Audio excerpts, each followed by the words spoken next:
yourself in and get ready. The leaders in NBL Supercoach are incoming, giving you the ultimate insight to help you dominate your mates and climb up the rankings. You're now listening to the Insight NBL Show with your hosts, Matrix and Hammer.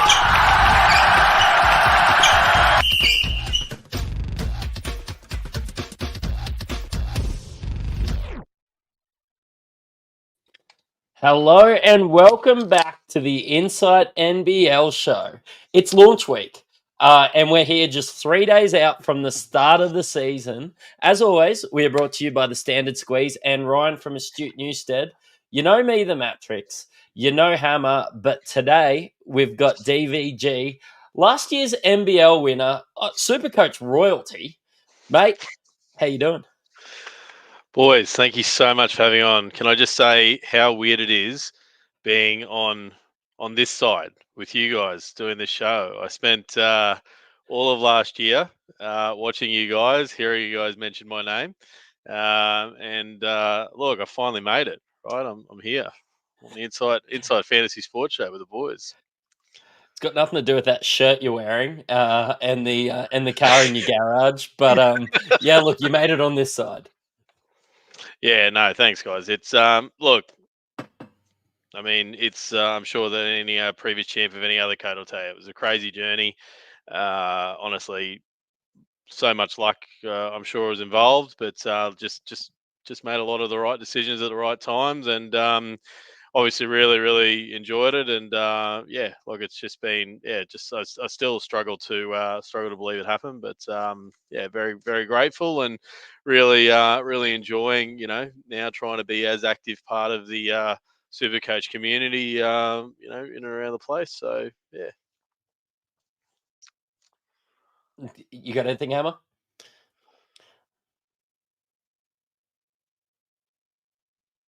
I've lost your mic, man. I got no mic, Hammer. you saw technical problems, all sorts. Yeah. Mate, it says your mic's not connected. Just connect it up and press that mute button in the corner. But let's head into some breaking news because I know Hammer's got a heap of questions for you afterwards. Right. It's time for some news from around the league. Guys, the Blitz is over, and we can probably talk about Tyrell Harrison winning Blitz MVP. Is anyone surprised by this? Not at all. He was dominant the entire Blitz. We've been talking about him for weeks. I don't think there was anyone else throughout the Blitz who really could have won the MVP. It was well deserved, and he's on a lot of radars now. I see he's starting to creep up the percentage of guys that are owned. What did you see, guys? Dave? Yeah, look, I was a huge fan of him last year. He was obviously trying to split his time, 3 ways last year in that rotation and the bullet system. But I actually owned him for around about 5 or 6 weeks of last season. And when I owned him, he was obviously very low owned. The point I had to sell him was, I think you guys recall, he got an injury where he sort of came down a bit awkward, and I think he was only out for 2 games. He sort of struggled after that, but he's got his Supercoach, very Supercoach friendly, and he just looked absolutely great. He seemingly like he's taking that role that the Bullets are giving him by the horns, and I think it's great for the Bullets that he's doing it. It really was after that Aaron Baines suspension for those 5 or so games after his little incident with Adam Ford that you could see that the team was his for that period of time, and we're seeing that probably even accelerated this year with no more Baines. They've just got Rocco behind him. He's been given the keys essentially, and look, he's priced nicely. The only real downside, we talked about this for the last couple of weeks, is just how putrid that schedule is for Brisbane. Shocking. Yeah, and we know Rocco's going to be off to the NBA next year, regardless whether he goes as high as he's projected. He's going to go over to the NBA next year anyway. And Harrison is the center for the future. Like Bangers is gone. It's time to load up, I think, on Harrison. But Hammer, Gillespie. Yeah, as good as Tyrell Harrison has been this Blitz. is exactly how bad Gillespie's been. And in that final Blitz game, he finally showed signs of life. There was a pulse just, and he goes and headbutts Sean Bruce. Now, let's be honest. Sean Bruce probably deserved it. This guy is a serial pest. I can 100% guarantee he was not innocent in this altercation. However, it's landed Gillespie a 1-game suspension. Now, very minor implications, as I wouldn't expect him to be too owned given the awful schedule New Zealand has. But Brisbane are playing New Zealand in round 1. I'm starting to see even more signs to own Harrison as even if it's a 1-week rental. They're thin up front. Who's going to play now? Menenga? Pinot? Bolden? Anticevic? Where do they turn with no Gillespie? Dave? Yeah, no, it's very true. Look, again, the matchup, you just can't get much better, right? We know that, we see that. It's so enticing. I struggle so much with the schedule. I just struggle. That is where I struggle so much. Like with it, I just go like, I'm going to put you in, and I want you in because I know that you helped me get up rankings last year. But I just go like, I don't like. I'm going to virtually probably have to trade you out at some point to get the double game week schedule going. So, look, I understand why it's there, especially for those of us who paid so much attention to the Blitz. He was very impressive. But yeah, that's the only thing that's sort of holding me back there, guys. Yeah, it's a complicated exit strategy, isn't it? To perhaps hold him for 1 round and then try and massage a cash rise out of it, and then think about bringing him back in round 8 or 9 or whenever that run of doubles starts, and hoping he's not worth 350,000 by then. So, bit of a delicate tightrope to walk. I'm trying to do it. I don't know how successful I'm being so far, but yeah, that's the news from this week, except for Mitsubishi apparently are jumping on board again after we've been waiting. I'm hearing rumblings that there is going to be another Mitsubishi ASX up for grabs. So someone out there can match Dave unless he wins it again and he has to get a bigger garage. How big's your garage? Yeah, I don't know. Seriously, having 5 kids, nothing feels big enough at the moment, guys. I tell you, it's the worst thing is you can't strap them into the boot. No, that's right. It's look, it's look, we would all love. Obviously, the thrill of going back to back and the idea is just such an incredible thing. But I believe in Supercoach history, there's only been one guy that's gone back to back in any code. Is that right, in the BBL? Yeah, the BBL bloke. Yeah. I know in AFL fantasy, the one guy went back to back. Is that I can't remember his name. Anyway, so I know someone's done it once in AFL fantasy and one's done it in Supercoach BBL. So look, it would be a great honor, but yeah, probably no hope. All I'm hearing is it's doable. Yeah.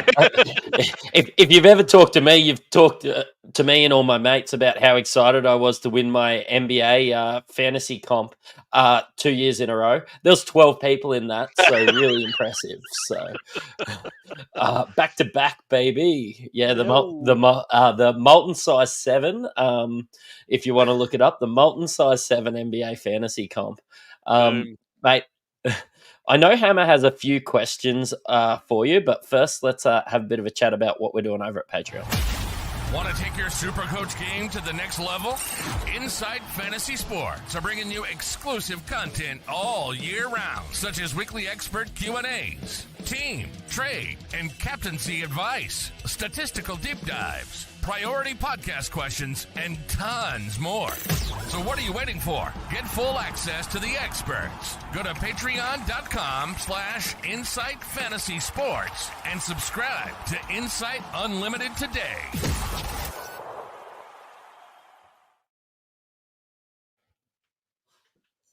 Hammer, take the floor. I know you've been writing your list of questions for Dave here. It wasn't my mic unplugged. I was just nervous and starstruck. I finally got my voice back. Mate, look, after a season like you've had, there's obviously plenty of questions. There's thousands of people who try to do what you do. Mate, when did you actually get half a thought that maybe I'm in with a shot here? Well, Round I one? think it was round 4. I think it was round 4 when round 4 was the round I think that I got the top score of the round. And I sort of jumped up the rankings from somewhere around about 1,000 that week. So I hit the top score of the round, and then that took me up to third overall. Yeah. And I remember thinking to myself, like, I'm on here. I've actually just done something that we all dream about, getting a weekly prize. Like, how good's this? And I can straight away call my wife and tell her, Supercoach annoys you so much, but guess what? Got some money coming. Hello, bang, bang, bang. It's paid off, sort of thing. So got a leave pass there for a few weeks with that. Um, I, there was another point, like, I thought to myself, okay, here we go. Like, this is it. This is your best shot you're ever going to have. And I obviously, as anyone would at this point, lots of focus in it. I think the point that I really thought that I really did have a shot, it was about 6 or 7 weeks later. I actually got the second highest score of the Yeah. round. I missed the top score by like 8 or 9 points, but then there was a bit of a drop off to the third highest score by like 20 or 30 points, and it sort of pushed me up in first and really gave me a bit of a kick. And I sort of thought to myself, like, I don't know in all my 6 or 7 years of playing Supercoach across all the codes, I don't know if there's been too many people that have hit in the same season, hit a top score and then hit the second highest top score in another thing. And I was like, look, I've just got to try and do the right things, do as many right things as I can from here, and I should be okay. So yeah, like I think it was those sort of 2 points that I really thought. I think there was the week that I brought in cans guard. What kind of thing with the cans guard that was really low owned? It was 2%. He was 2% owned. That's gonna bug me. Why can't we Wouldn't have remember been his Taj name? McCall or someone like Yeah, that. They Taj were McCall. highly. Yeah, Oh Taj yeah, McCall. Taj. So I brought Taj McCall in at 2% ownership the week that everyone else was doing other players in that rotation. Yeah. And he went bombshell that week. And then the following week he scored 100 on the double, and I captained him at under 9%. So it was those sort of things which really, really, helped kick off things. And I think it actually proved to me how important it is that sometimes you really do have to make those pod moves. So rather than going those captaincy choices of your 30 and 40% where it's safe, like it's not like I didn't make a calculated decision. I made calculated decisions, but it was very conscious in my mind going, okay, well, if I'm going to keep up here, I'm going to have to make some different choices. And, they were some of those key choices I made.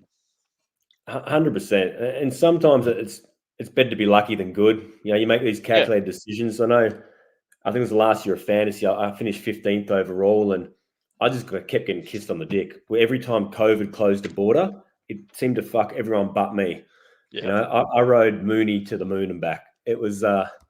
Was there a point for you where you just thought, I'm going to flip a coin on two guys, and it just worked out? Look, I don't actually think I had too many of those moments where I was flipping a coin over people, to be honest. Like, for instance, like I think it might have been round 3 where Tassie were coming into doubles. I was looking at Tassie pieces and I'm sitting there going, okay, well, Milton Doyle looked good. And I only just started watching NBL then. So, and I'm sitting there going, how good's this Milton Doyle bloke? Like, I had a massive man crush on him. And I'm sitting there going, okay, but I was like, I want another piece, I think. And Jordan Crawford was slightly cheaper. And I was going, Jordan Crawford's like 1.2% owned. And the coach, I think I've said to a lot of people in the Supercoach community, one thing I did a lot of last year was listening to the post-match press conferences. And, Tassie coach was just going on about how much he thought of Jordan Crawford, how, he was such a family guy, how, they're bringing a certain type of people into the Tassie, club, all that sort of stuff. And I was like, okay, well, a coach doesn't speak that highly for a few minutes about someone. So I was like, you know what? I'm going to pick him. And it ended up being gold because Jordan Crawford the next week ended up being the top scorer. I think by the time, the round finished, it was like 2.8% ownership and he got top scorer of the week. So, Beautiful. yeah. But you're talking now about some of these guys with some pretty decent price tags attached to them. How important, especially early on in the season for you, is cash generation versus scoring? Have you got a strategy to try and balance that? Look, I would say that cash generation in this particular, like cash generation, as we know, is important in any of the Supercoach codes. But I think that in this particular code where we'll call it unlimited trades because we've got guaranteed trades every week. Cash generation is the key to being able to be nimble, to be able to make decisions that other people can't make. Okay, so I mean, I think I wrote about it in the News Corp publications. I sort of came up with a bit of a terminology last year where I was going cash is king, and you can look at it two ways. Cash generation is important, but it's also important making sure you don't lose cash. So I started the year last year with Mitch Creek. And Mitch Creek, if you guys recall, had a double at the start, but he started really slow. It was like it just wasn't working for him. And I was sitting there, I remember he had like a massive BE. The BE was like 100. And I was like, you know what? This guy looks like, I mean, if he was a scorer of that, he's going to lose like 20 or 30,000. I'm not going to do it. And if you guys remember, Mitch Creek had a double. And when I was trading him out, I remember there was some guys who they weren't playing with him. Why would you trade out a guy that's got a double coming up? And I'm like, look, it doesn't matter what's happened here. He's going to lose cash. And what happened was I traded him out for other people, and he basically ended up losing something like 70,000 value over the next 4 to 5 weeks.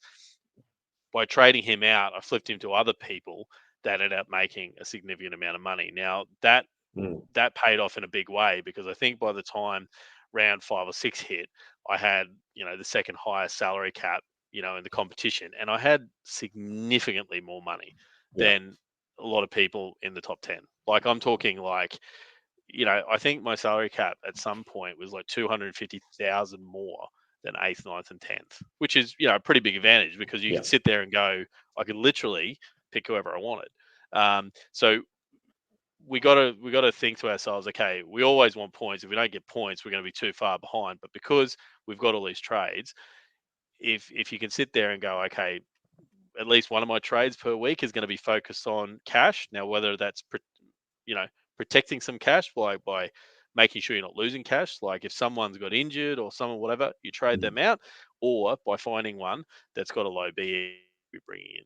Yeah, I think that's really important because we both, I think, started with Cotton and Creek last year, and both got off to shocking starts. And you're right, you can't catch a falling knife, and sometimes no matter how much you love the girl, you got to break up with her because it's not panning out. So look, that's pretty big, and I think we're going to be looking at that a bit this year with some of these premium guys who, early on may have these pretty ordinary schedules. But look, talking of cash cows, this is probably a good segue, Matrix, into probably the ones that we're looking at this season. Who's on your cash cow list, Dave? Well, I mean, let's hope he doesn't burn everyone when I say this, but look, I think it's really hard to shy away from Ben Henschel. Wow. Like we sit there and we go, look what happened last year. He didn't burn me. I didn't get him, but he burned he burned a shitload of people. Yeah, that's why he's not as started as we are. Yeah, like he and I get it. He did the same things. He had a good preseason, and then all of a sudden he just became nothing in the season. And people that I say this to are just like, he's going to do it again. And look, there's a chance, but Ben Henschel's a year older.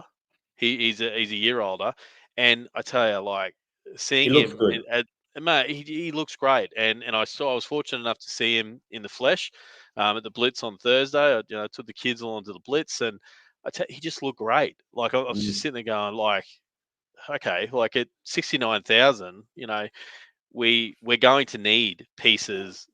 Like in a perfect world, we'd have 2 or 3 69,000 pieces just so that we can make the rest of our teams work. But for a piece that is DPP, so dual position player for those people who haven't played Supercoach before, and at 69,500, I think his break even. Sorry, I should have this guy's break even should be what, 6? It's 6, yeah. Break even should be 6. So with a break even of 6, like what we're hoping is that the wonderful coach over there, who is a bit of an interesting man at times, but we hope that he can give Former Ben local. Henschel just. He was an Yeah, angry we'll man in blame the him. Blitz, I tell you. Look, what we're hoping for is that he can, bump him up. We only need to bump him up 4 or 5 minutes, right? And we're going to make some cash, right? And because the added flexibility of Ben Henschel is that DPP. So if That's huge. in those early round, if we need to trade someone out that we weren't planning to, we can then flip him down somewhere. I think it's a really, really good situation for us. And I really think at that price point and the opportunity, he's a player that really we should be seeing in the ownership levels 60+%, and I don't think we're seeing that at the moment. You guys got those percentages at the moment? Yeah, I think Yeah, Sean I've got Madeline it there. had- Ben Henschel's 41% owned at the moment. Yeah. Do you guys think he should be more? I feel like he should be more. He's You're easy right to when it slot comes in. when it comes to dual position. That's massive. And for anyone who's on our Patreon, we put out a list of all the dual position guys. We've got a luxury of some really good dual position forward centers this year. I'm finding it really easy to massage them in between the spots. Where it gets a bit trickier is the guard forward. And especially at the cheaper end, anything under about 150K is not there. So Ben Henschel, Casey Prather are two of them that you can flip, like you're saying. It gives you that flexibility to get doubles on your court.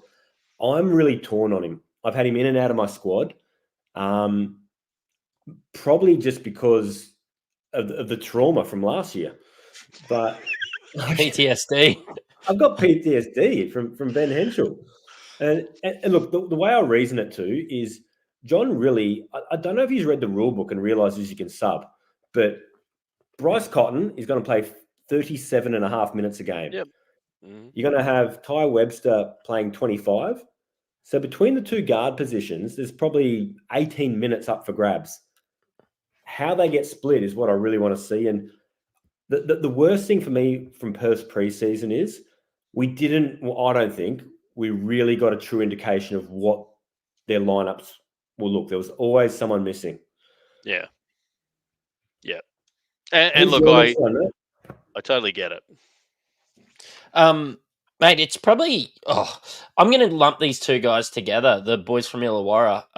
Davo, don't search Davo.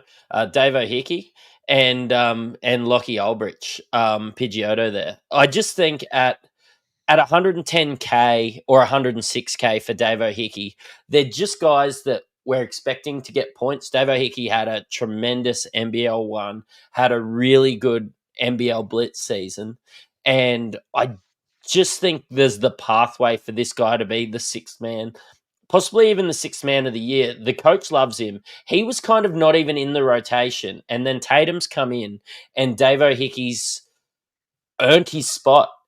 He kept getting thrown out for spot minutes, 2 or 3 minutes here, 2 minutes there. And the coaches had to leave him out there because he's just got a massive motor. Just sort of at 106K, that's somebody I want in my team that I can see growth, doesn't have a terrible schedule. And again, there's the opportunity to make money. And remember that price is unders because it really was a tale of two seasons for him last year. Remember when the work experience guy was coaching the team? He hardly played. And then under Tatum, the rotation shortened and they're playing 7, maybe 8 deep. Right. So his price was rock bottom for that first half of the season and it didn't really catch up to where it should have been. And he was big in the playoffs. So I think he's paying unders right now. Yeah. Look, I mean, I was fortunate enough to see the Hawks in the Blitz on the Thursday as well. And both of these guys, look, I know Trey Kell didn't play, right? But you just could not have been more impressed from what you saw. And they were playing a Melbourne United side that was United side was pretty full strength on the Thursday game. that was a pretty full streak. Like that, I don't think they had anyone that was out. So that like they were playing. You know, I know they lost, but they had them covered. And I tell you, Lockie Aldrich, holy crap! I mean, no wonder he won the MVP of the New Zealand NBL because he is a baller. Holy crap! Like, wow. See, Ulbrich was on everyone's roster. We're still high on him. We've had Darius Days come in as the starting 4 as an import. How does this affect him for you? Is he still value? Where's he sit? For me personally, I still see him as value because, again, I don't think that Tatum and I don't think that the Hawks organization can ignore what Aldrich delivered in the New Zealand NBL. I understand it's 2 different competitions, right? But you still can't ignore being someone earning at his age the MVP of that. So he will definitely play more minutes than what he played last year, and that's all we need him to do. Like we're not putting Lockie Aldrich in our side, right? With the expectation that he's going to score 25. Right? Like that's not what we're slotting him in for. We're in here a DPP player, as we've already highlighted, with a break even of 10. What we're hoping for is him to get a bump of 3 to 4 minutes on what he played last year. That would be great. And that's going to be enough to get him up. And if we'll get a couple of spikes, I'm sure of it, where we're going to get those scores of 20 for him, which is all we need. If we go a couple of those back-to-backs, on top of that, we got the added bonus on the fact that the Hawks are one of the round 2 double game week players. So we're going to get, 3 games in the first 2. I'm sure that we'll get that cash generation. And with that BF 10, I just think it's a no-brainer. Yeah. Now, I think the thing we need to remember with Lockie Aldrich is he's their backup 5 as well. So he's not just backing up Darius Days. He's going to back up Sam Froling, who's probably going to play 25 minutes. There's another 15 minutes up for grabs there. I see him probably tickling 20 minutes a game. Yep. I think like blokes like Peatling and stuff will really struggle to get on the floor. After I've seen Days play, obviously seen Lockie Aldrich play, and Sam Froling's one of the best centers in the league. So 100%. Another guy that's starting to make some noise on some of these cash cow lists, though, is Kelly LePepe. Anyone got thoughts, feelings, concerns on the big rig? Don't swear at me. You hate it? No, it's good. It just sounds nasty. If he wins that starting Sydney spot, you said in one of the other pods, Hammer, that maybe they just need a role player out there with the starters because there'd just be, pun intended, too many cooks in the kitchen. So he could play a complementary role, stand in the corner and maybe just hit his shot, get the odd board, get steal, maybe defend out there well. I'm not expecting massive minutes, but at 69K, I don't think you can go too wrong. I'm not seeing too many other guys in this price range that I could even think about at the forward spot. I think he's going to play. I think he's got a role compared to a lot of those sort of 58K or 69K guys. He's going to play enough. And like you said before, the break even 6, I think he covers it. And if we hold him for 2 weeks, if that price by going a cheapie who might play and give you some cash allows you to bring a premium guy in on your court, I see it as worthwhile. Where are you sitting on this one, Dave? Look, I don't have him in my team, and part of the reason I don't have him in my team is there's 2, is that he doesn't have the DPP status, whereas Henschel does, right? So that's one thing I've weighed up there. And I keep looking at this Sydney roster and the Sydney names, and I go, where is anyone going to squeeze in to all of these names? Now, look, it's very well documented, right? I don't know the game of basketball like you guys do. I'm only 1 year on my basketball journey. So, like, my thought is, I look at a Henschel, and then I know Aldrich is a higher price, but I look at those guys and I can see where minutes are going to happen. I just look at this guy and I go, okay, with so many of these big name, big things, big ball handlers in this Sydney squad, like, is he going to get 10 minutes? Like, if I knew he was going to get 10 minutes, great. But if he's only going to get 5 minutes, all of a sudden he might hit his break even, but like how much is he going to make? So that's the only reason I haven't started. Look, I've got to go back and pay a bit more attention to the Sydney preseason stuff, because like Jalen Adams missed. Did he miss the whole blitz, or did he miss just He the played last one two? game, maybe. Yeah, I thought he played the first. So I don't know. Maybe I've got to go back to that first game to see what Lepepe did in that first game while he was there. That's what I want to see. Like him in and around those players, because there was some pieces missing when he was getting those minutes. So probably the big one we've overlooked though is a 7'3" kid out of Brisbane. Is he in your squad, Matrix? He's currently not. I don't want to segue into the next guy straight away, but I just can't hold both Brisbane centres, essentially. Even if less than 300K worth of centres, with the points and the minutes that I think these guys are going to split, is probably good. It's the shitty schedule. Yep. But you do have 3 weeks to look at Rocco. And I know, Hammer, you and I have been watching Rocco for probably 4 or 5 years, to be honest. But look, it's going to be huge. He's going to be good. My concern is he goes out there, plays 4 minutes, looks absolutely gassed. And then I can't see much more than 12 minutes. That's going to be enough for him to go up in price, but it's not enough for me to worry about banking points. Just get him in round 3 if I need to. Yeah, I think he can be a downgrade option. That's going to generate some cash in week 1. I'm assuming he's going to cover his break even pretty easy and allow you to pivot towards some of those bigger players. You mentioned you've been watching a 17-year-old kid for 5 years. That's a bit creepy. Yeah, look, I'm just going to leave that there. But yeah, I've seen him play for a while. When you see this kid get out of the back of his mum's territory, and he's taking, sitting in the third row, with the other row just sitting down just so he can fit in the back of it. Yeah, it makes you turn heads. For anyone who's new to this, Rocco played against an under-18s Toowoomba team that Matt and I coached, and our centre was all 5'11" and pretty much wanted to call him sick when he saw Rocco turn up on the other side, who dominated us. I got I haven't seen Rocco in the flesh, right? But I got an indication of how tall he is. So the guy who actually sits at the desk right here next to me at work, his name is Brent. His nephew, I think it was, met Rocco in South Australia recently, and they got a photo together.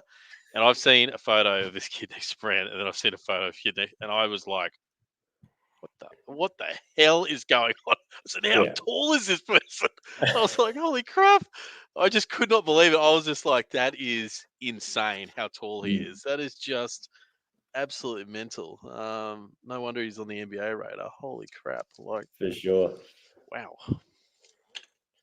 But yeah, it was because of Tyrell. And Tyrell at 200K, if I can think of explaining about the perfect, I suppose, cash cow, is somebody that can score points and still generate you that cash. Like, one of your first questions tonight, Hammer, was how important is cash gen versus scoring? And it's really hard without the doubles. But if Tyrell can score 40 points per game, even 35 points per game, he could be in for 100K cash rise. And still be scoring you these points, whether that's from the bench, just playing on singles. You're okay to play a 200K guy on the bench. I think this guy's good enough to play through your singles, get that cash generation, and then when the doubles come along and everybody loads up on him, you're not paying 100K more. Yeah, if he was DPP, it'd be a lot more palatable, a lot easier to massage in and out. But yeah, look, we'll see if we can find a way to do it. The way I've been able to do it so far is he's coming in and out a few times, and I don't know if I can waste the trades. I just to give people, I guess, a different thought process to this. Like, it sounds like Matrix is very keen on having him in. Don't get me wrong, he's because of the influence he had on my team last year. He's definitely been in some of my builds. The way that I've looked at it is that I go, right, I'm going to not start with him. I've made that decision now. I'm not going to start with him, but I have a backup sort of plan in place where I go, right, I'm going to see him play in round 1 and round 2, and he is not going to have a price rise before round 3. Before that happens in round 2, I've got dual people in my team, like an Oliver, Rob Lowe, Lockie Aldridge, potentially Almanza, that in and around that forward and center position, that if all of a sudden, our friend comes out and goes bang, bang, bang, like we think he might, then I'll go, right, there is cash on the table. He's clearly, here to make a huge impact on the league. I can't miss out on this sort of cash. Right, I'll trade him out now. That way, he's not someone that I necessarily start with and then have to trade out if he's not performing there, and I can still fill those positions with people that are playing doubles on the round 2 double with the backup plan, with like having 4 duels that I can go right, boom, boom, boom. Yeah, especially if you're going to pivot away from someone like a Matt Hurd or someone from Southeast Melbourne. Yep. I think that's it for most of our cash cows we're going to touch there, Matt. I think you had Kendrick Davis on your list. Look, I think he's going to the moon and back. I'm so high on this guy, but I don't know if you can really call it a cash cow at 277,000. It could be if he's the second coming of Bryce Cotton. PJC even. Yeah. I don't know if Darius Days is going to keep playing the way he played and getting all those double-doubles. The last 2 times I've seen him play, he's got made double-double easy, and I'm like, you'll make an absolute mockery of your 277,000 price tag. I loved it. Oh, honestly, he's a beast, Darius. Holy dooly. In terms of a Gary Clark replacement, they've done pretty all right.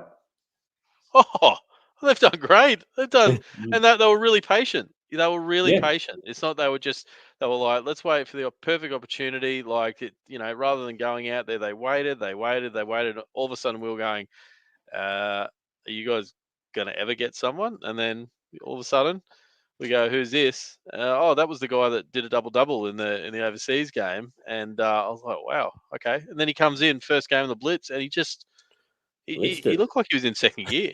Like he looked like he was in second gear. It was amazing. 100%. We had to postpone our Illawarra Hawks preview because we were waiting for him to sign someone.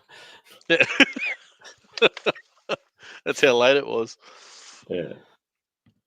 Got anyone there, Hammer? What's next? Look, probably going the opposite end of the spectrum from cash cows is probably fool's gold. Yeah, let's head into it. Here's the stinger. Get excited.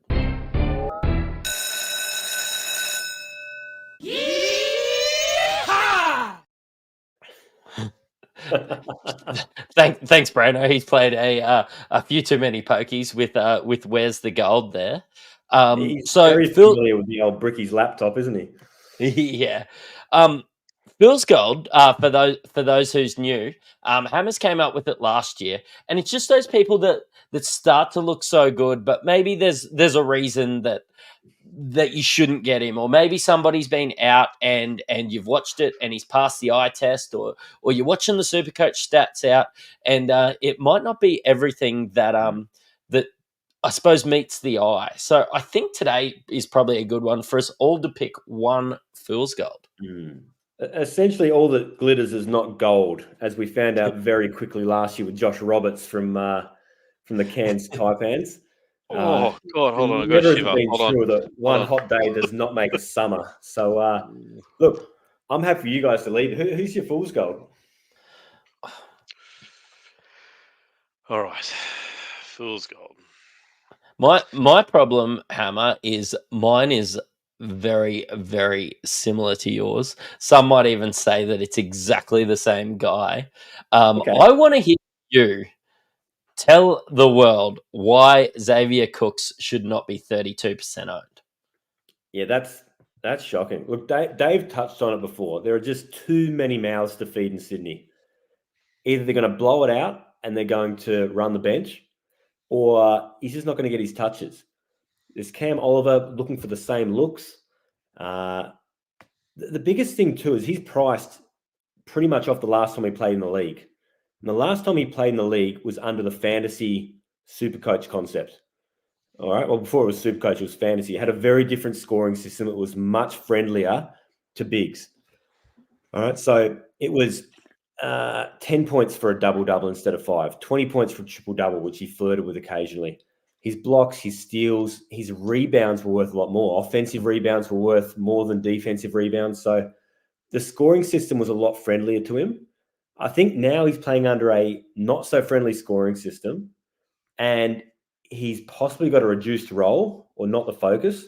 Because remember last time that he played for the Sydney Kings, they didn't have quite this much talent around him, especially in the front court. So for me, it's fool's gold, and I would expect him to lose significant cash over the first half a dozen rounds. I agree with you. Like Xavier Cooks is an elite basketball player. But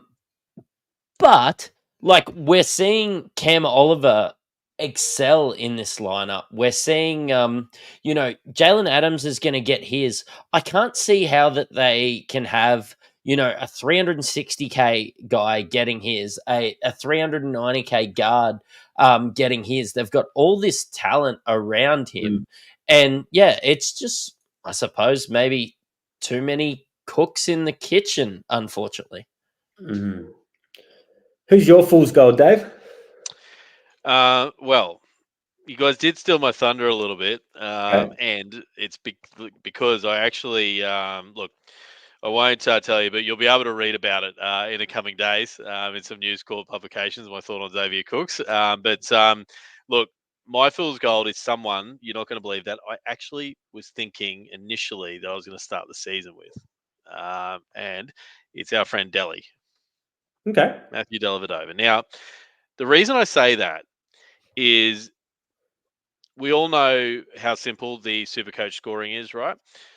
One big, huge aspect that does have a huge impact on Supercoach scoring is turnovers.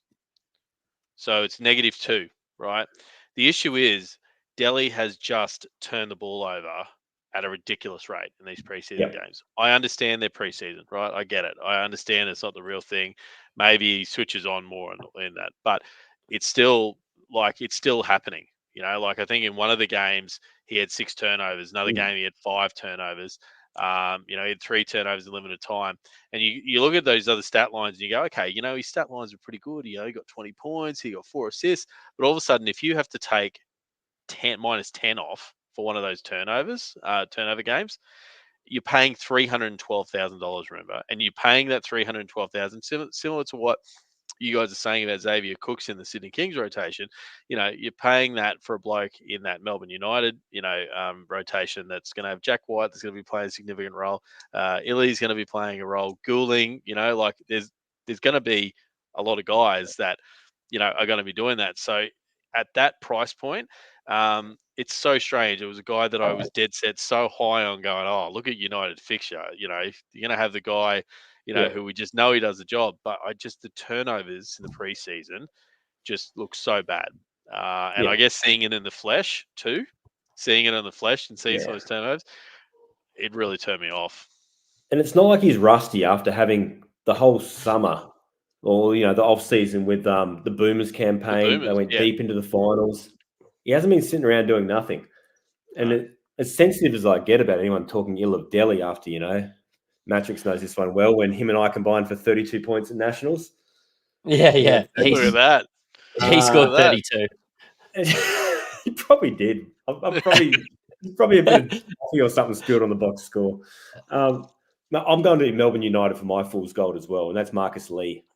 I think everyone had him in their squad to start with, thinking this is a guy who's come off a minute split situation with Magnay, probably not used as well as he could have been in Tassie, coming home sort of to Melbourne United.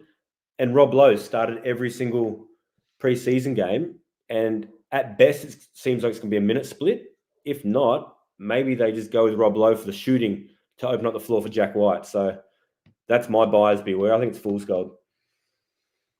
Rob Lowe is like the John Farnham of the NBL. He retired 18 months ago, and now we're talking about him as a Supercoach option. Yeah, you're the voice, Rob Lowe. You are keeping Marcus Lee out at the moment. And again, for those people that were on the Gold Coast and saw those games, guys, Rob Lowe looked every part of what we need him to be. Like he was hungry for rebounds. Like he literally, you could see him going, right, that's mine. He was in there all the time. His attitude looked great. Look, I know he's obviously clearly getting on, but again, he's another player like Aldrich who's came off an absolute fantastic season in the New Zealand NBL. He's come here. He dead set looks hungry. I think he realizes there's a bit of an opportunity to have a good crack of maybe what is his last season in what should be a fairly good side. And look, I think at a 170,000 price point, dual position status, I think he's a great option. You're 100% right there. Rob Lowe did not look like Rob Lowe, and that's why we're all of a sudden being tempted. Look, you've come up with a few things you've noticed from the Blitz. We had a heap of questions leading into the Blitz that we wanted answered. Some have been, some we've ended up with more questions. What have you got yourself? What did you want to see from the Blitz, and have your questions been answered leading into the season? You know what I really wanted to see? I wanted to see Taron Armstrong in the rotation. I wanted to see him really taking ownership of the team like Ford was going to do. I'm shattered he's injured. I literally, he was like my first pick when the side opened. He was my first pick to the side. Didn't care that they didn't have the doubles in rounds 1 and 2. I was like, 193,000. You're sitting on my bench. This is your team. Like, didn't he try out for like 6 NBA sides during the off season? He definitely went over to Summer League and had a look around. Like I know he had a look around. So you don't sort of get a look around at that many, right? Unless that there's something fair income, about you. We saw glimpses of it last year. I'm shattered that he's not there. And now, like, it feels like what happened at the start of last year, where so many people started him at the start of the year, and then he got injured, and then didn't start till round 6. In round 2. Yeah, so many people basically started the season with zip for 6 rounds, and it just feels like it's happening again. And I guess the thing that now concerns me about Taron, now that I've seen again, Cairns was a side I saw in the flesh. Some of those players, they're fair dinkum players. Some of those Cairns players, like it was great. Like Tanner Groves just looked hungry. Surprise packet. Bradshaw looked great. They looked really good on the court. I thought they just whatever. And I'm sitting there, and when I was watching the game, I'm sitting there going, okay, so is this going to be Taron's side?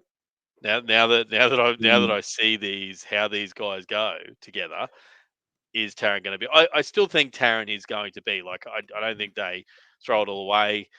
Adam Ford does have a way of doing some interesting things to us.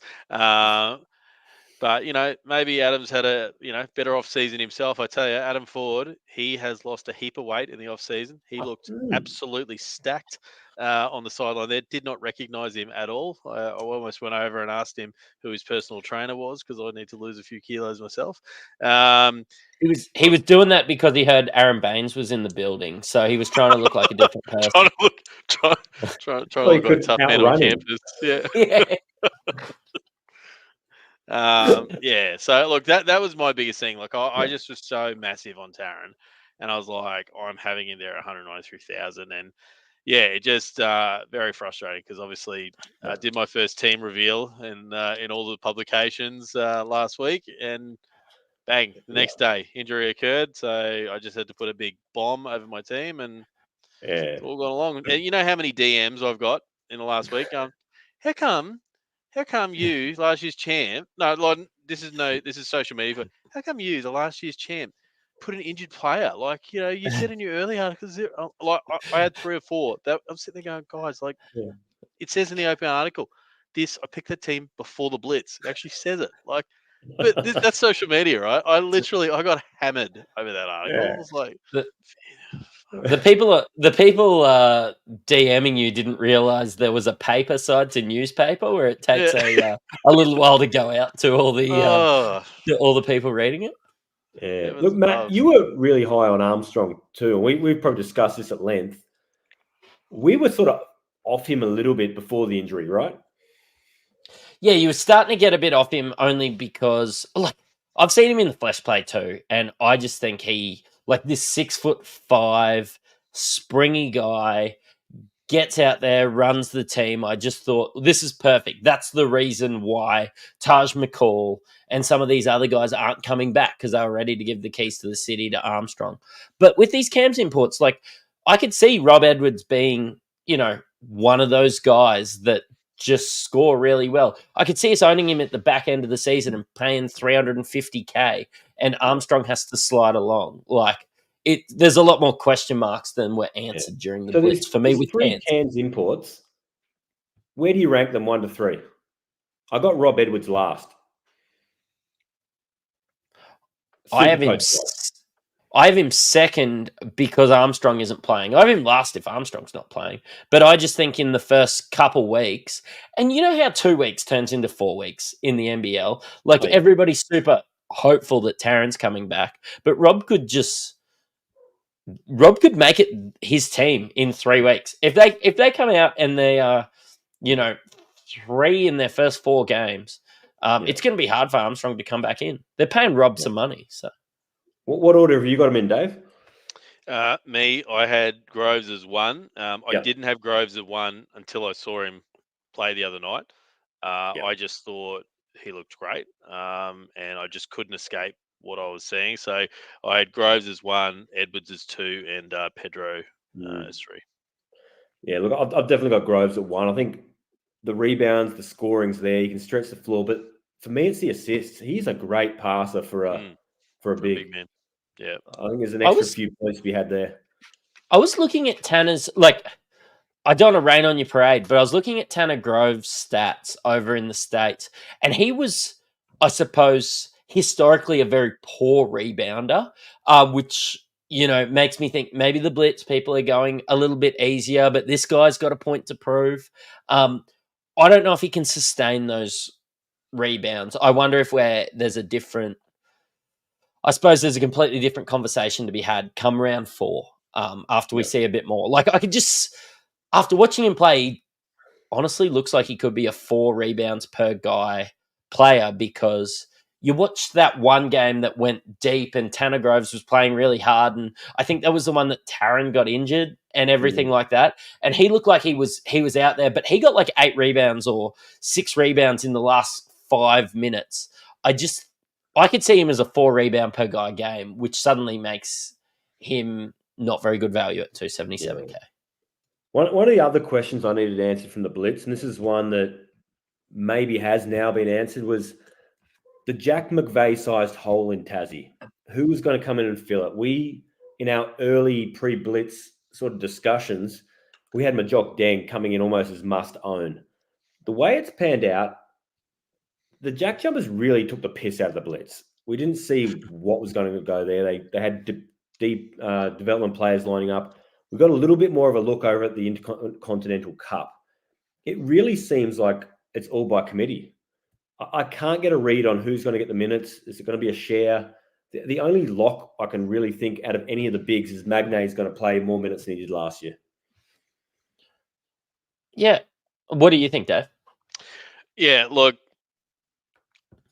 I'd say Magnay was in my starting side until the preseason game started, and then he just to me he just has not looked interested at all.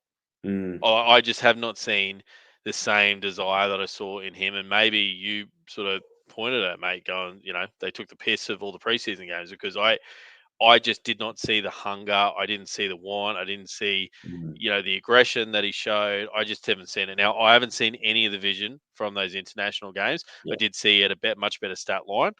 So I don't know if he was waiting to, to show a bit more over there. But I was so disappointed with, and like I purposely made a point of going back and watching all their preseason games. So I was like, I don't understand why his stats are so poor, regardless of his minutes. It just was so. He just honestly, it's like he didn't want to be there, based on what I saw.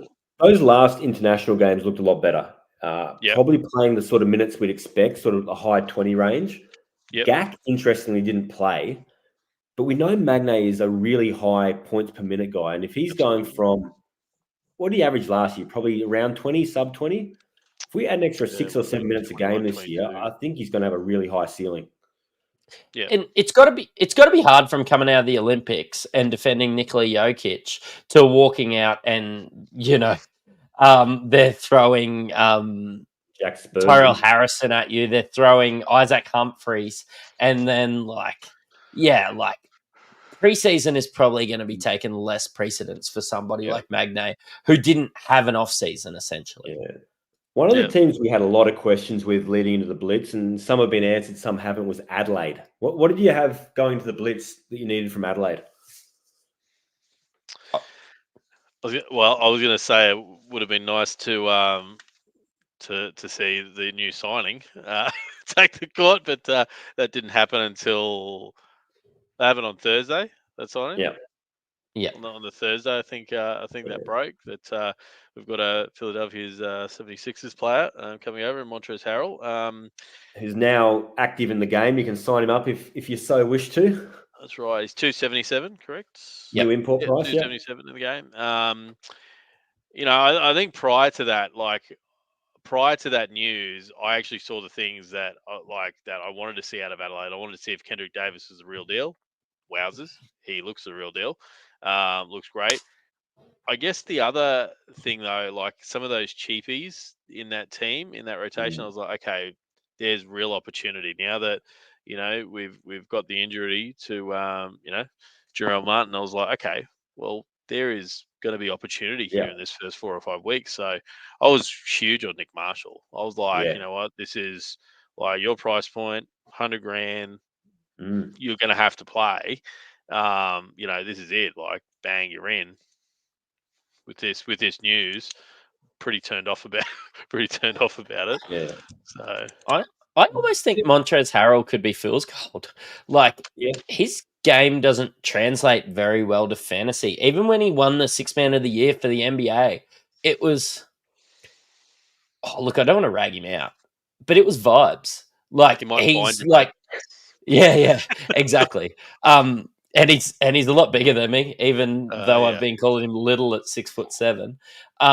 But it was vibes. Like, he doesn't produce a lot of points. It's all about motor. It's all about energy. And whereas he might be good for Adelaide, I'm just not 100% convinced he can be good for Supercoach. I think, to spread the floor, somebody like Lat Mayen should be out there, and maybe he's a backup 5 or the starting 5 and move Hump down. But they're not going to do that when this guy's only committed to 4 to 6 weeks and maybe staying longer if he likes it.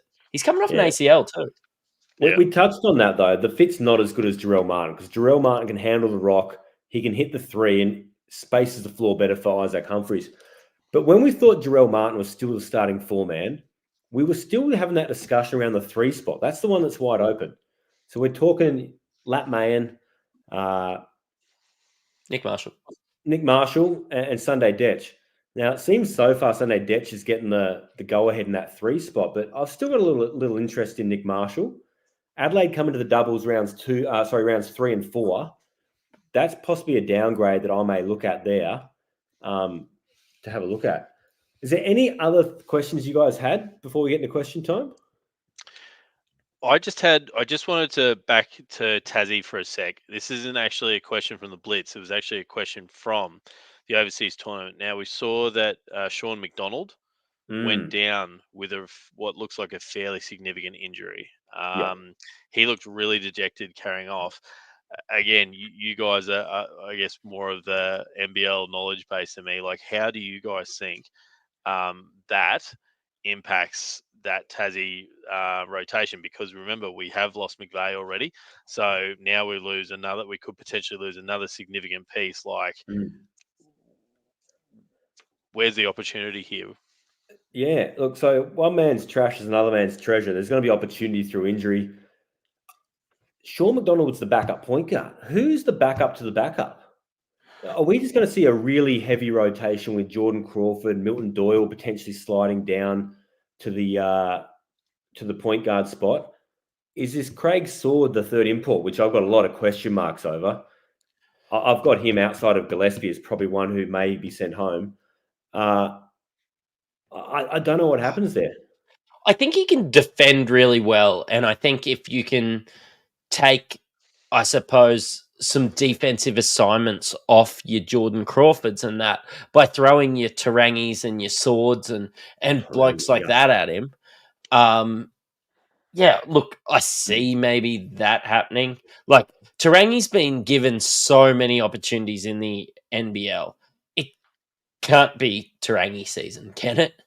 No. Well, it's never Tarangi season. He's been fool's gold since that one season he had in Brisbane about 3 decades ago. And he's still hanging Hey, his I was hat. a And this season ticket contract he holder gets, that he's on year. the potentially showed as like a 12-year-old. But I really liked the Craig Sword signing when they had McVeigh. The role they originally had him for was great. I really feel like they had to probably cut that contract when they lost McVeigh and go after more of a 4, maybe a 3-4, like an Antonius Cleveland type. That would have been really, really Supercoach relevant. But, timing's a bitch with these things. But it's a great question. It's probably worth looking into. The only reason I'm not getting that excited about with this opportunity is that Tassie's schedule is so sparse. They have probably the worst groupings of doubles. It seems to be a double, single, double, single. There's no large run for the Jack Jumpers this year. No, correct. So their doubles run in the first half is round 3, round 5, round 7, round 8. Yeah, there's a real lack of back-to-backs, isn't there? Yep. Yeah. Mate, do you want to head into question time? There's some good ones coming in. It's question time. Let's answer your questions for the week ahead. Mate, look, there's some people that have come in from some other Supercoach sports, and Reese is asking, how do you VC loophole? And you really can't in NBL unless there's a guy that that's not playing at all that week, and with unlimited trades, you shouldn't own any of these guys. Yep. So the biggest mindset change in this form of Supercoach is that every single one of your players, in your squad counts towards your score. So all your on-court players is 100%, all your bench players are 50%. It's not like NRL or AFL where we can hide 3 or 4 really cheap players and don't have to worry about them. They just score 0 scores, rada. If you have a player on there that gets injured or is suspended for punching a coach, earlier in the season, you will score a 0. Now, people need to learn about what happened with the Taron Armstrong stuff last year. People are like, well, this guy is going to be the biggest cash cow, so we just need to have him in. Oh, he's ruled out. It doesn't matter. We'll keep him there because he'll be back next week. Well, the problem is something like 14% of the competition score a 0 on Taron Armstrong until he came back in round 6. And by that stage, a lot of people are getting 50% of, some of those bench scores are 50% of 20. So that's 10. You add that up and add that up and add that up. It keeps counting. Okay. So that's why the VC loophole is pretty irrelevant in this format. Yeah. Thanks for bringing back those memories of Taron Armstrong. I was one of those guys who got burnt and had to blow a boost in round 2 or 3 just to get out of him. Mate, I've got a question that might perk you up, and it's a flying toilet. Apart from all the messages in the chat saying that you look like an absolute snack tonight, Hammer, a flying toilet is asking if there's any talk about Lack Mayan, and maybe he could be a breakout of the season. Well, I love any question that comes from a flying toilet. Can I remind our viewers that this is the guy who called Matt Kenyon must own last year? Oh, I still remember that episode. I remember sitting on my couch going, okay, this guy sounds like he knows what he's talking about. And then I started looking and going, huh.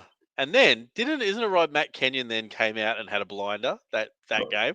To be fair, a broken clock is right twice a day. Look, but look, Lat Mayan, we got high on him. We were just floating with this dude about 2 weeks ago after the Jarrell Martin injury until Montrezl Harrell came in. like Matt said, the shooting could be something they want at the 4 spot. I'm not going to discount him completely, but I'm not going to start with him either. But definitely on the watch list. Are you interested at all, Dave? Yeah, look, again, I'm interested. I sort of mentioned before about Nick Marshall being the one that,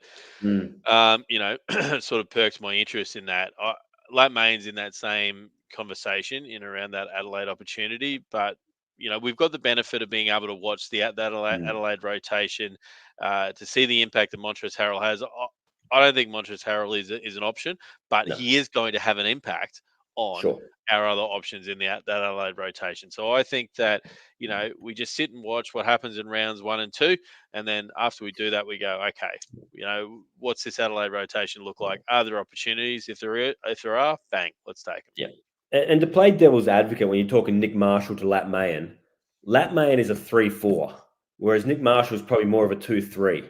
We know DJ 3J is the 2 who's going to play bulk minutes. Mm-hmm. There's probably a little more opportunity for Lat Mayen to share some of the 3 spot minutes and also dabble in that 4 spot, matchup dependent, or if Montrezl Harrell, like a lot of bigs who come to the league, find themselves fouled out in the first 30 seconds. So I'm definitely going to be a bit of a voyeur like you were, Matt, with Rocco Zakarsky, and just lurk in the shadows in my trench coat and watch him for 3 rounds and then make a decision.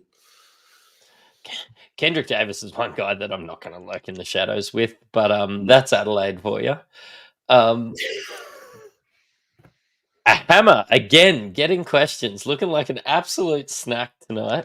Are you getting Krislovich this season again, big fella?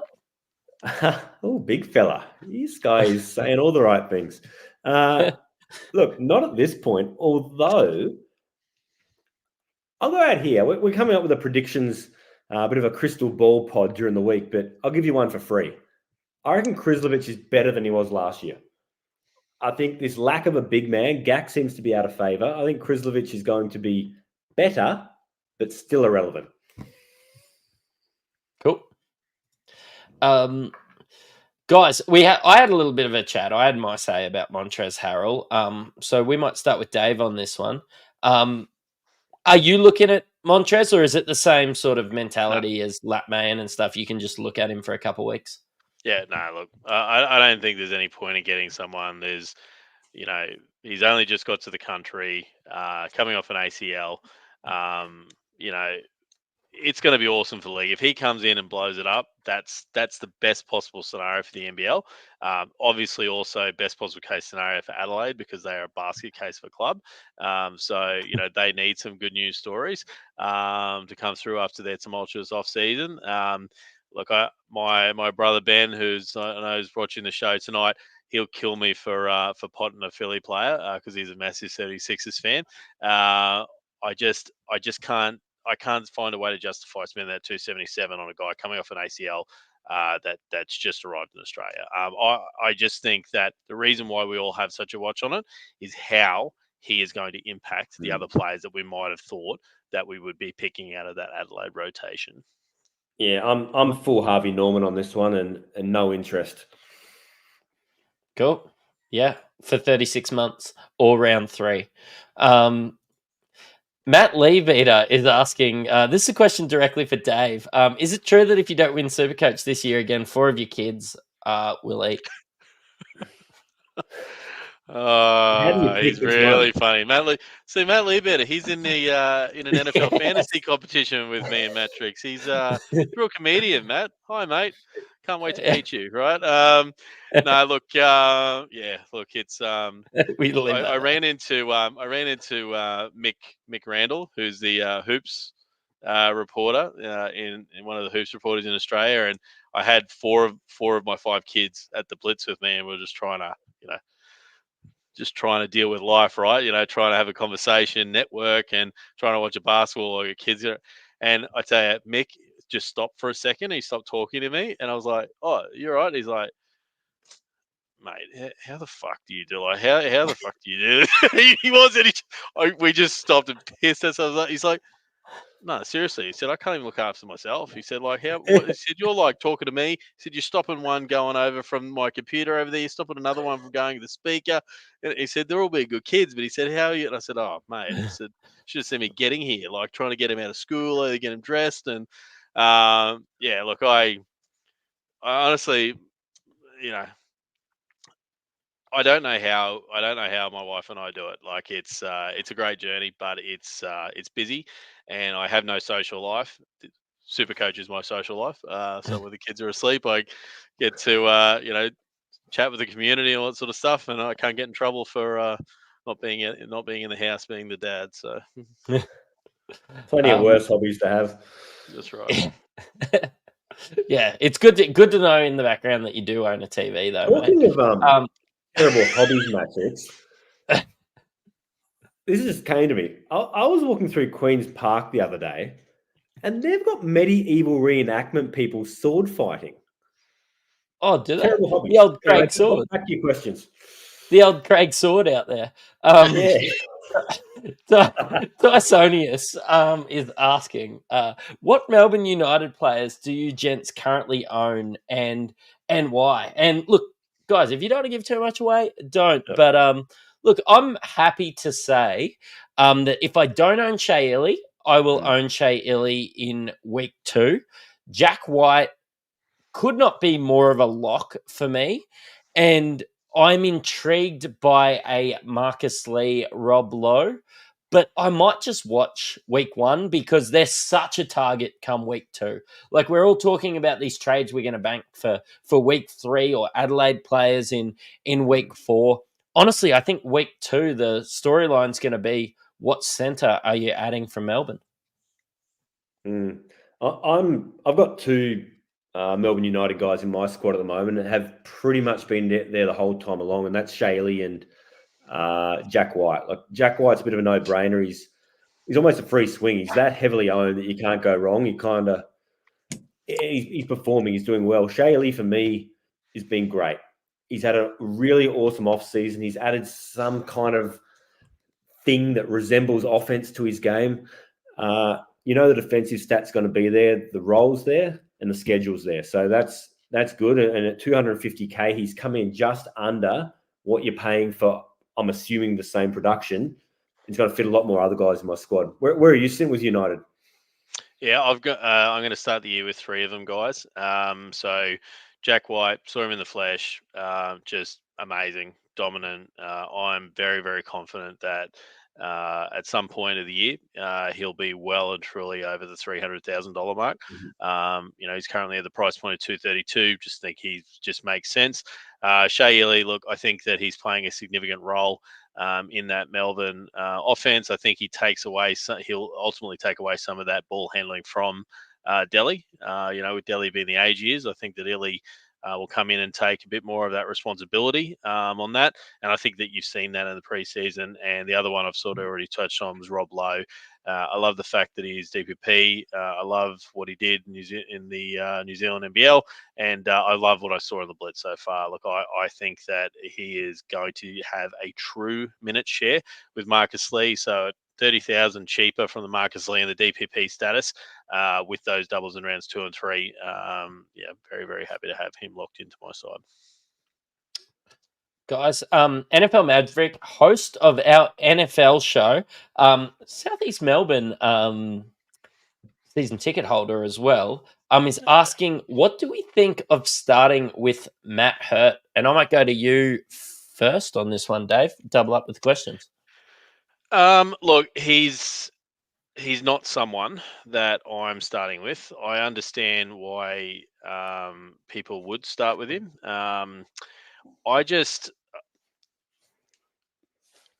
For me, with the build and where that I'd have to put him, like me personally, I've got one position for Jack White, and the other position is very likely to be Darius Days. So that's why I won't be starting with him. I look at the Southeast Melbourne side and the person that I know that I want to start with Walton Jr. down there, and I don't want to have two of those pieces. So that's why I'm not doing it. But I understand why so many people, have got a piece of Hurt. Yeah. Hammer? When the game first opened, I had him in my squad, and I played with him at forward and I played with him at centre. I was pretty high without having seen him play. The blitz probably tempered my expectations a bit. I'm not as high anymore. If I was going to take a Southeast Melbourne guy, I'm probably leaning more towards Wisekamp, who's got that guard forward eligibility. When you compare it with a Henschel or something, give you that flexibility on the bench. But I just think there's too many good forward centres around to take a punt on him when he hasn't shown much. And that's where I'm at. I'm not high as I was. Yeah, it's just like G League stats translate pretty well to NBA. That's been pretty well documented on this channel.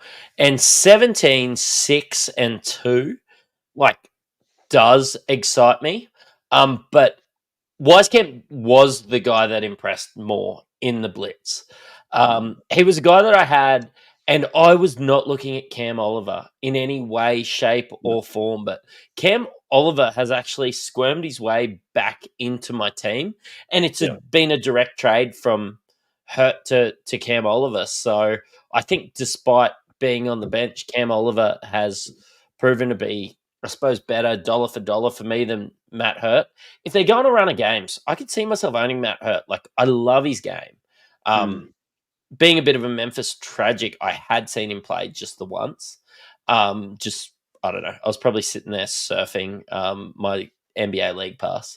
And I play for the Memphis Hustle in 2K sometimes. So I watched it. But yeah, the guy can just shoot. But yeah, Cam Oliver just proves to be a little bit better, I suppose, of that dual position player. Yeah, and once again, similar to Sydney, while they're not as deep, Southeast Melbourne have a very stacked starting five. We had that concern about Wisekamp to start with. Is there going to be enough shots? These guys are out there to hit threes and space the floor for Walton and Sobey and stuff. It's, on another team, this guy might be a dream run, but I think we need to wait and see what the role actually looks like. Look, we'll try and get through these a bit quicker. But what happened to the spiral pass? I ask myself all the time, what did happen to the spiral pass in NRL? I used to practice that all the time. But Dave, you said you were going to start Magnay before bad form in the blitz. Does that mean strategy-wise he's a good play if he does start to play well? Look, I actually don't think strategy-wise, he actually is that bad a play.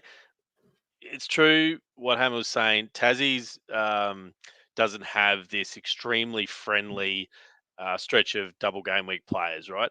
When I double game week rounds, but I thought that Magnay, if he gets those extra minutes, his points per minute is excellent. His ceiling is excellent.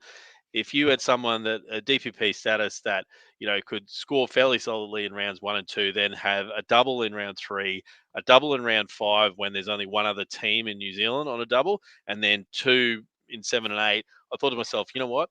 Someone like Magnay can actually cover those those particular singles, right? We've seen it before. He can. So I don't mind the strategy at all because that's what I was planning to do. I just, at that price point of 317,000, a lot, 317,000, and based on what I saw, and then we talk about all the other dual position players that have now seemingly, we'll say, come out through the blitz, whether it's Cam Oliver, we've just highlighted Matt Hurt, Rob Lowe, all of these people, right, are all dual position players that are cheaper. And a lot of those players we just mentioned have a double game week before Will Magnay. If Magnay was to come out and go bang, bang, if he was to come out and hit 40s and 40s in rounds 1 and 2, I definitely will not have any hesitation in bringing him in for that, round 3 double that they've got. I can't justify spending that extra 50 to 60,000 starting point on some of those other options we were talking about. And if you can find someone that pairs perfectly with Magnay, so you can interchange each week without blowing trades, maybe that's a way you can hold him. But he does play Melbourne United twice in the first 2 rounds. And we know Rob Lowe can't guard his own shadow. We know he's gone up against Marcus Lee for the last year and probably knows every trick the old dog has. So I'd call up both of those favourable matchups for the big fella. Yeah. Matty Granger is asking, should we be boosting early to maximize doubles and get that cash gen, right? And I know round 5 with New Zealand, just having a little bit of an opportunity to watch them. We're going to be keeping an eye on those NBA, NBL games as well. Some guys like Mitch McCarron and blokes like that, hopefully being downgrade options, getting a really late price rise. You can boost early, but I think round 5 is, for me, one that I've got penciled in the calendar for a boost. Hammer, what do you reckon? Yeah, look, we've covered this over the last couple of weeks. If you jump over to our Patreon, we've actually got some articles up talking to some of the top super coaches from last season, getting their boost strategy. And these guys, they go into detail saying these are the rounds, these are the reasons, we're targeting these players here. So it seems to be a general trend with a few differences between these guys, but probably the best to get the proper answer, head over to the Patreon and jump in there and get amongst it. But yeah, it's definitely worth considering. Dave, what do you reckon? I'm all about it. I did it last year, and I was really, really aggressive with all my boosts. I used all my boosts by round 6 last year. I always remember people telling me I was on drugs at the time and that it's going to come and bite you at the end of the season. But at the same time, those boosts created all of that money and cash generation. And I was able to capitalize on all the double game weeks through it. Look, I'm not saying go as aggressive as I did last year. I clearly got lucky. I don't actually plan on being as aggressive, but if you need to and you see an opportunity and there's cash on the table, don't just do it for double game weeks. You've got to, if you're using a boost, sit there and say, right, is there cash that I'm either going to be losing significantly or cash that I can make significantly and a double game week? I wouldn't hesitate in those early rounds. Yeah, and like when people are saying, look, you've got to be on drugs, right? You're like, maybe, but I'm still going to boost this week. So, and I might be on drugs driving my ASX. Absolutely. I've seen what you drive, Hammer. I know a few times it's got brought up and you're like, it doesn't matter. I'm going to be driving an ASX next year. But this is my year, man. This is my year. Look, this one can probably just be answered by one of us. Hammer, your best guess on Shea Illy's minutes? Floor, low 20s, ceiling, high 20s. I wouldn't be surprised around that 25 mark at least. Yeah, I was going to say 25.37. So yeah, that was my second guess. Look, is there any chance that Delhi and Cooks could just make all us diehards look like amateurs and pop off? I think there is a chance. Like, there's a reason Cooks is so highly owned. Like, what makes these podcasts and what makes us analysts is the fact that it's evident. Like, Dave's just sat there and watched the Blitz and won the Supercoach comp. We watch every game, Hammer, and like we're starting to think Cooks isn't an elite option. I thought Cooks was a great option, and then I started to see Cam Oliver dominate. Like, these guys, there's a reason they're 40% owned. This is against the grain, but they could be fantastic. But all we're saying is you can just add them in week 4 and not miss out on too much. Sorry, mate. I was just updating my LinkedIn after you called me an analyst. Look, I missed your whole question, but I agree wholeheartedly. Look, they could, but they also could not. And I'm going to play the odds. And like we said before, Cooks, fool's gold. Delhi, he had to combine with me to get his 32 points against Tassie at Nationals. So, look, these things happen. I'm not high on either of them right now. All right. Dave, Angus Glover, your thoughts on him as the catch cow? Southeast Melbourne schedule's okay? Yeah, Southeast Melbourne schedule's okay. Look, really liked what I saw in the Blitz. Thought he was great. Look, think he's got a role to play. If I know that if I didn't have Hickey there, he'd be there. If I didn't have Hickey in that position, Glover would be there for me. Yeah, Similar guys, similar schedules. It's a toss of the coin, but one of them's a little bit cheaper, and I feel like his game's a little bit more well-rounded. I feel Glover just flat out scores. There's not as much of the rest of it. Yeah, and I think he's going to score, like, on the days that he scores 15 points. Supercoach points, he's going to score 17 points. On the day he scores 12 points. But the thing is with shooters, like, they score 4 points sometimes, and then they get benched. And that's when we're going to lose our cash. That's honestly when we're going to lose our shit having him on the bench. And we're intending to have 50% of the scoring. I'm going to get through these last ones quickly because it's a bit of chat. I basically made this podcast just to make fun of Hammer. So, Matt's in the chat just saying, you're looking so good. Is there any chance of a hot tub stream? And a flying toilet wants a hot tub stream, but only if Brano from the NRL show gets into it. We'll just leave that there. A flying toilet is asking my thoughts on Piastri last night. Honestly, 20 laps, like just fighting off Charles Leclerc up the. Oh, I tell you what. Formula One fantasy is coming to Insight Fantasy Sports next year. I can just see it coming. It's happening. Yeah, absolutely happening. The last question, and then we'll wrap it up. Look, we'll give it to our guest. Ted Hood's asking, is Tyrell Harrison worth bringing in week 1, potentially even to captain? Now, this is against New Zealand. Gillespie's not playing. But then trading out for round 2 and then bringing him back for the price rise in round 3. There's a lot going on here, Dave. And there's a lot going on. You know what? In a perfect world, right? In a perfect world, there's absolutely nothing wrong with that, right? Like in a perfect world, you go, I want to do this. Like I'm bringing him because I think he's going to score the highest. I'm taking him out because I need someone for a double, and then I'm going to bring him in for a cash rise. The variable that anyone that's planning that is not taking into account, it's the same variable we're discussing when anyone that is starting with New Zealand breakers players, right, that need to be traded out in round 3 and 4. The variable that you guys can't control in all that is injuries. And many people experienced it last year where, again, there was a really significant Cairns injury that happened on a double game week. It's one of their guards. Anyway, it was really significant. Like it was like 30 something percent owned. Now, all these people had all these plans in place prior to that.